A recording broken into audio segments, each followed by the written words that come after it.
Hey, it's Tim with the University of Vinyl. Thanks for tuning in again today.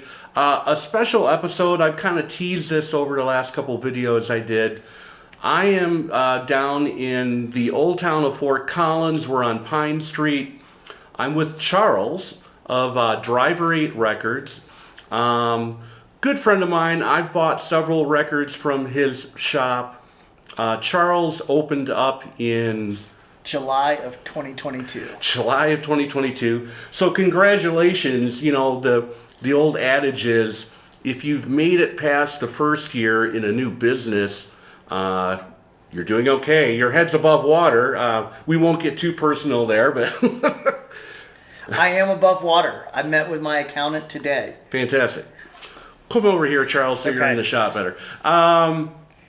So I thought it would be kind of cool to talk to Charles. The thing that kind of spurred on this video is he recently acquired a medium-sized collection. How many records? 150 records. 150 records from an older gentleman here, I think, Here in Fort Collins. Here in Fort Collins, Colorado. And the record we're going to talk about today, we actually have 3 different pressings to talk about. I actually had the Craft reissue, which came out, I think it was re-released in 2020. Charles already had the Classic Records audiophile pressing of that I think came out in 2009, according to my notes. Yep. And then the thing that really kind of put the wheels into motion on this video is Charles, in acquiring that collection, found, or in that collection was an original pressing of Radio City, Big Star's second album, released in February of 1974. So 50 years ago. 50 years ago. And, you know, I don't like to throw the word grail around too much, but I actually think that this classifies as a grail. You know, we'll do a little thumbnail history. It was the second record issued by Big Star. Big Star, if you don't know, it was Alex Chilton, Andy Hummel was on bass, Jody Stevens was on drums, and Chris Bell actually had left the band just before they decided to kind of reconvene and start recording Radio City. Chris Bell died tragically, I think, in a car accident sometime not too, into the mid-70s, I think. So he wasn't part of the second record. Now, in doing a little bit of research, he actually did do a little bit of writing with Alex Chilton on a couple of these tracks, but he is uncredited on the record. And Big Star, after number 1 record, which was released in the spring of 72, I think April of 72, if you think about this record, Radio City coming out in February of 74, almost 2 years. And, for an active band in the 70s, with a label behind them, that's kind of rare. They want to see product coming out every year. So there were some dysfunctional issues occurring. The first record and the second record, as far as that's concerned, they were critically acclaimed, but they just didn't sell well. And part of that issue has to do with Ardent Records in Memphis, Tennessee. Ardent was a subsidiary of Stax, and there were distribution issues and problems, and it basically hurt this album and number 1 record for being widely distributed. So that's kind of a little thumbnail history. Charles, anything to add that maybe I missed? Or So I would just point out the cover is a photograph by a noted photographer named William Eggleston, also from Memphis. When he took this photo, he was not noteworthy. He also took the back photo, which is the band at the first ever TGI Fridays. TGI Fridays used to be the place for the cool kids to hang out in Memphis. But William Eggleston in 1976 had an art show at the Museum of Modern Art in New York. There he met Andy Warhol, sort of became part of the Warhol movement. And then later his photography has been used for albums covers for people like Primal Scream, Joanna Newsom, and Jimmy Eat World. Cool. Yeah, I knew that thing about the William Eggleston. It's pretty cool. It's a pretty cool photograph. You may have picked up a little bit of an accent from Charles, and here we are. A little bit of a segue, but here we are at Driver 8 Records. Charles, well, where are you from originally? I'm originally from Athens, Georgia. Athens, Georgia, makes sense. Right. Okay, we get the reference. I also lived about 45 minutes from Memphis for 8 years. Very cool. So, yeah, we've kind of set this up.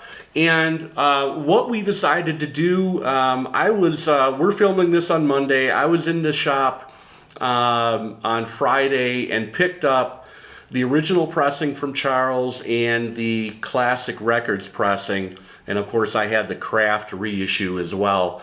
And I listened to, I'm just going to kind of segue into what I thought. I listened to the Classic Records pressing first, and I kind of focused on side 2. I love the song September Girls, and I like that last track, which is basically Alex Chilton's solo. I fell in love with a girl. Okay, thank you. And listen to side 2 on the Classic Records pressing, and then I listened to side 2 on the original pressing. So, and then on Saturday, the next day, I'll explain why. I had to kind of take a break, and I decided to put on the Craft reissue on Saturday morning, rounded up the records and came back on Saturday so Charles could listen yesterday and maybe this morning, who knows, he'll talk about that.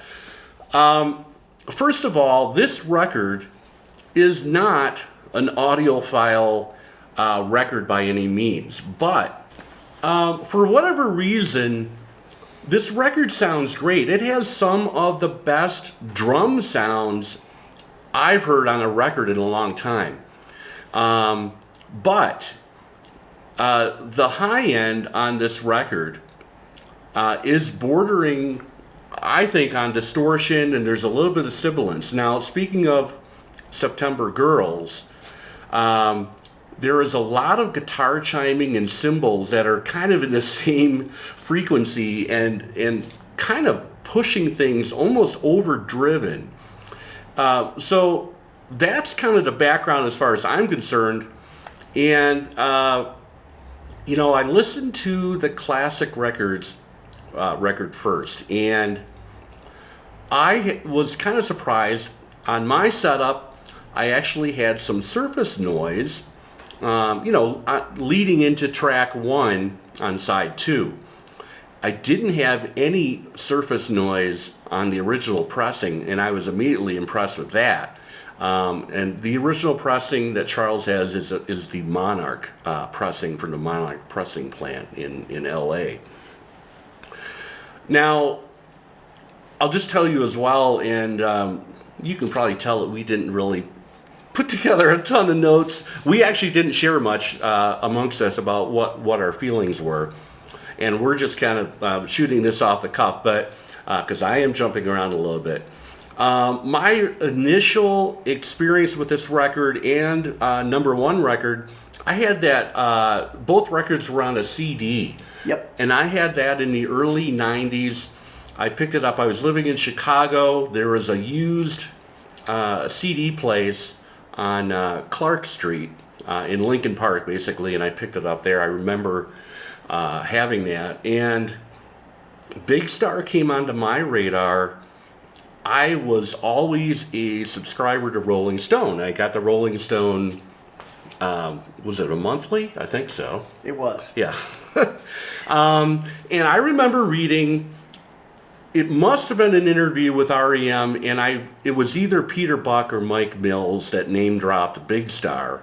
And of course, it was kind of came on my radar and stumbled across that 2-record twofer on one CD. So that was my experience there. Back to and we're going to flip over to Charles when I'm done babbling on, but so both of the original pressing and the Classic Records pressing had kind of that overdriven, distorted highs.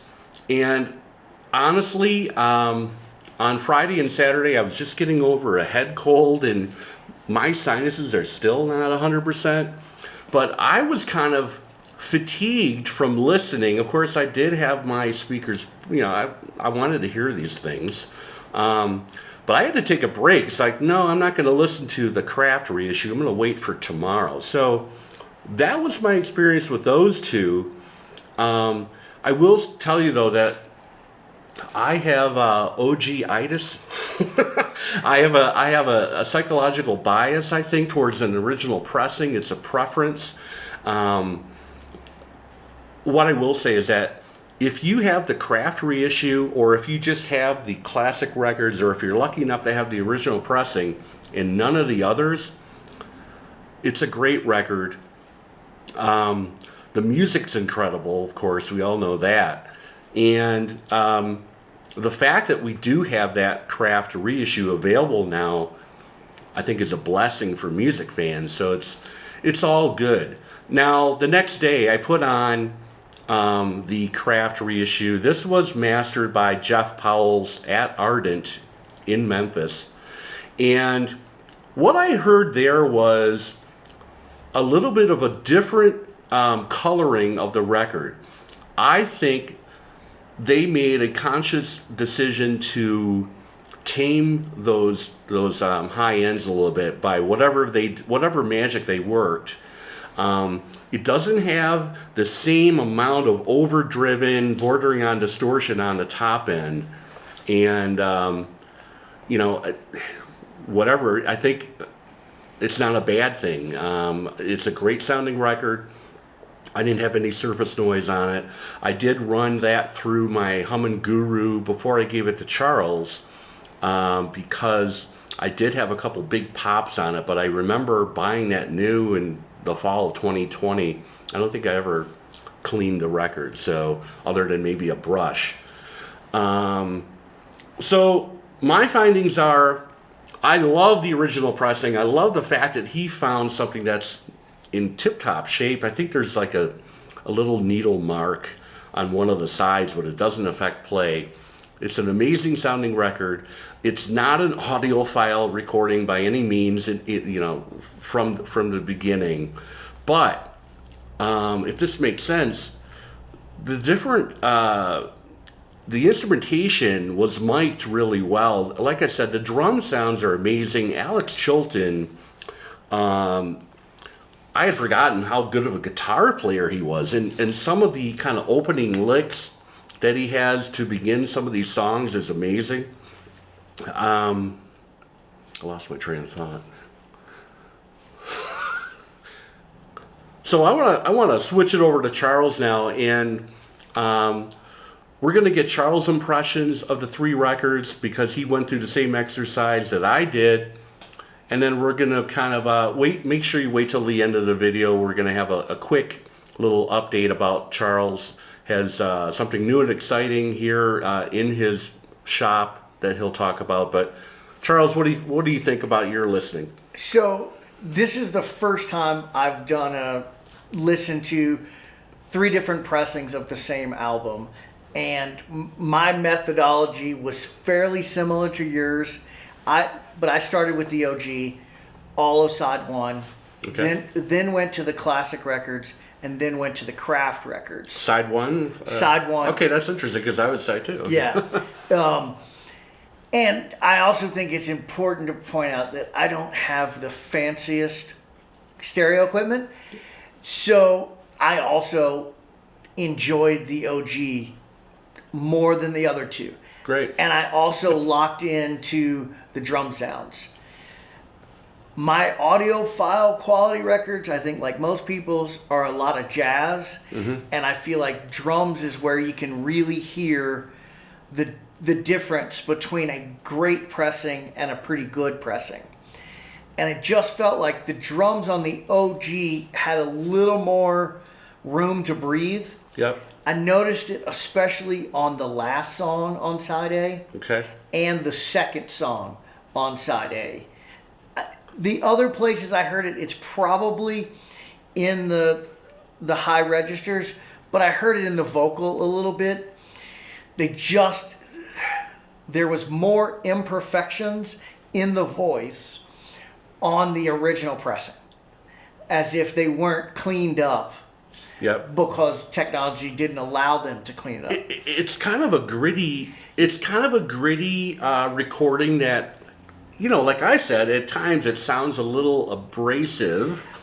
Yeah, and you can hear on the original press, not on the 2 reissues, you can hear Alex breathing. Interesting. Like before he's singing, you can hear him getting ready, and I can see that being the kind of thing that gets cleaned up in a repress. Yep. I read like 3 reviews online. I didn't want to get too deep into it. Right. But the word that jumped out from one of the reviews is just that in the represses, you can hear a touch of modernization. Yep.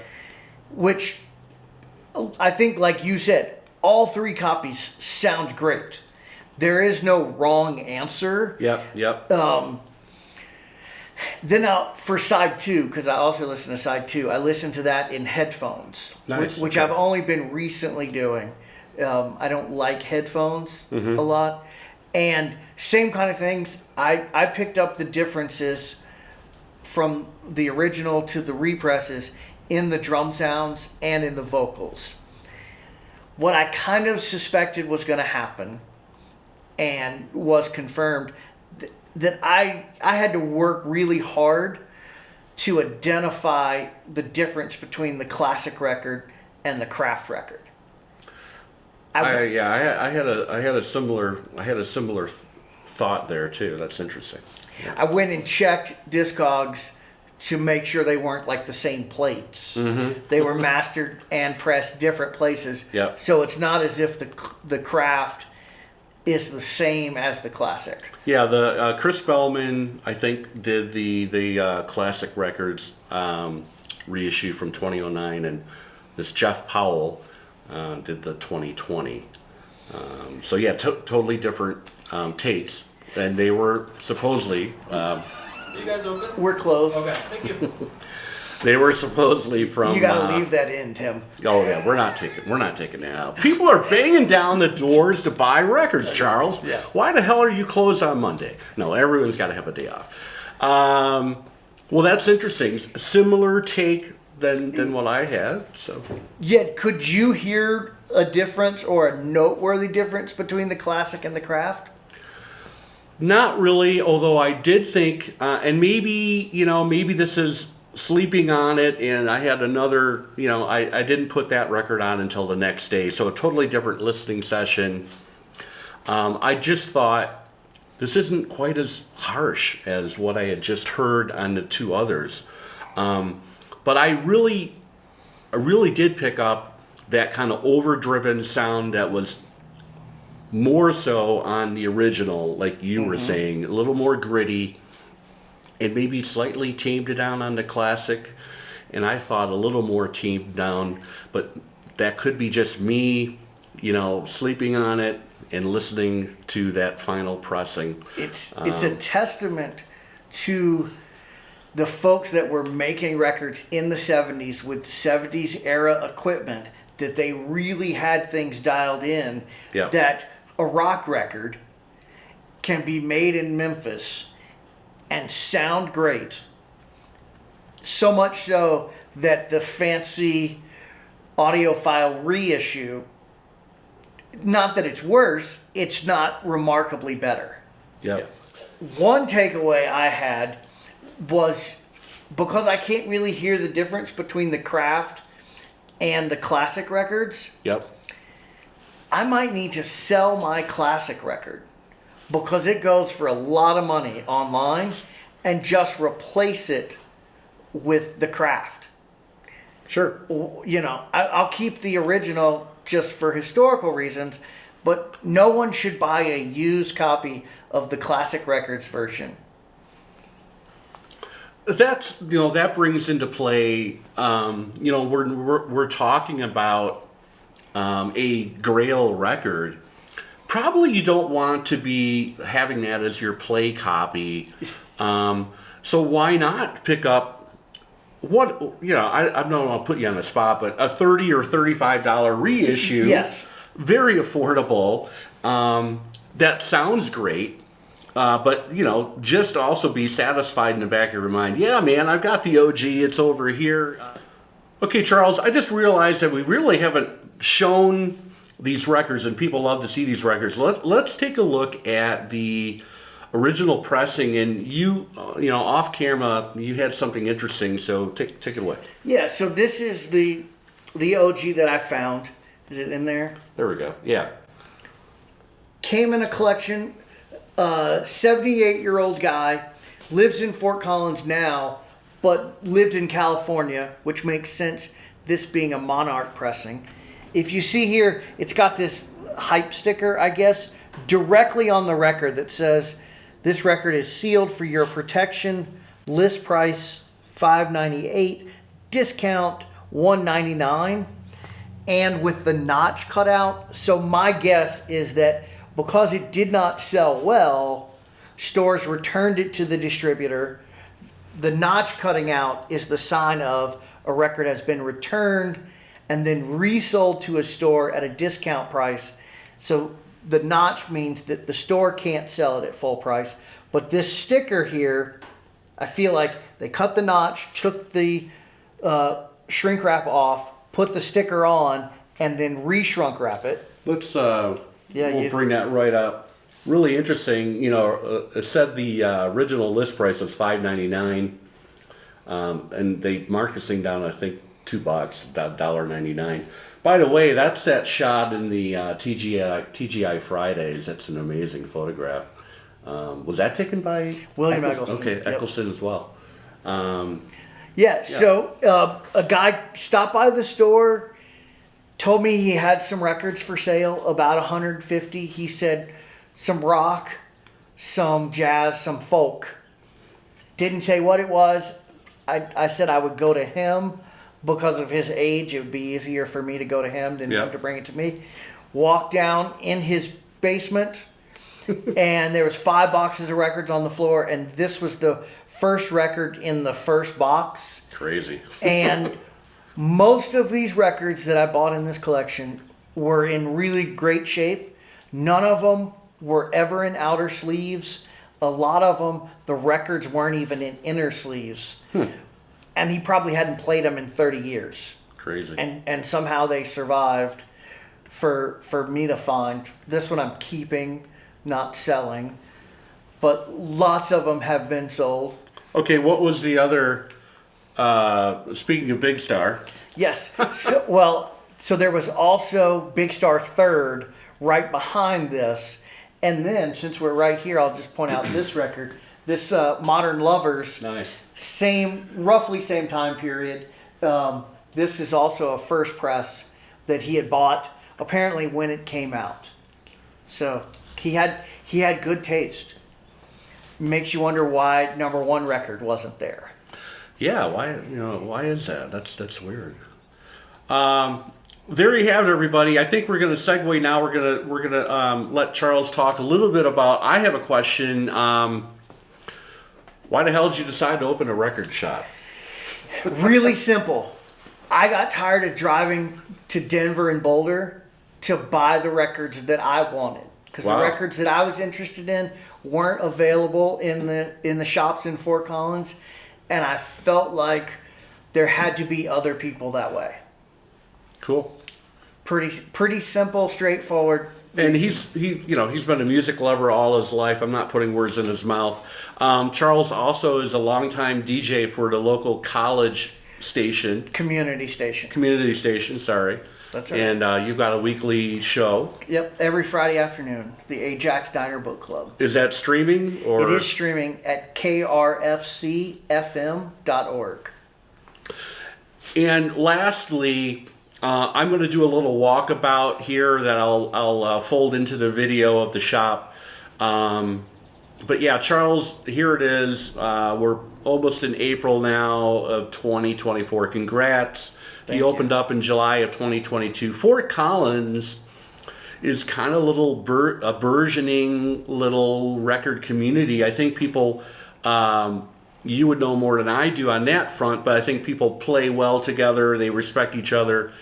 We have 4 doors down a little vintage shop with a pretty sizable record collection that's available.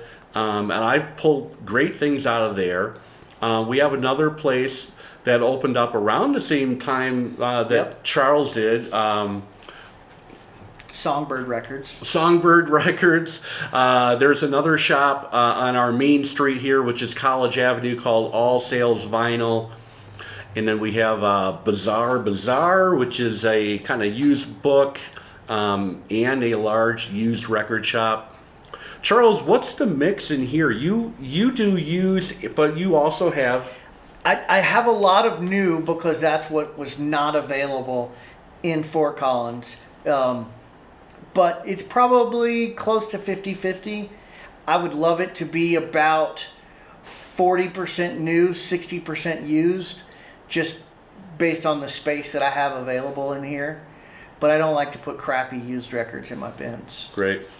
And, in the back of my mind, I've had thoughts, man, it'd be kind of fun to have a record shop, but also in the back of my mind, I always have that kind of burning worries, like, well, I need to find used records. And it's got to be one of your main waking thoughts as well, I would think. But over the last 6 months, are you finding collections? People are walking in like this guy? I am finding stuff. I always want to find more. But yes, you keep the feelers out there and stuff comes to you. Very cool. So Charles has recently launched, not only the physical shop, you now have a brand new online point of sale, right? Yep, driver8records.com. We have maybe 30 records for sale right now, more coming. This is one of them, so if you don't have it, we do have the Craft reissue available for sale. Very cool. Charles, I want to say thanks a lot. This was fun. I came in here about a month ago, and Charles told me the story, and we've been thinking about putting this together. Schedules kind of collided here. So this has been fun. Wish you continued success, and maybe we'll... we were talking about doing maybe a follow-up at some point, because I recently found an original pressing of Recovering the Satellites, the second Counting Crows record, and you told me you had a reissue. So maybe we'll put our heads together again. Why not? We'll see how the views are on this, Charles. Yeah, and don't forget to like and subscribe. Thanks, guys. Take care.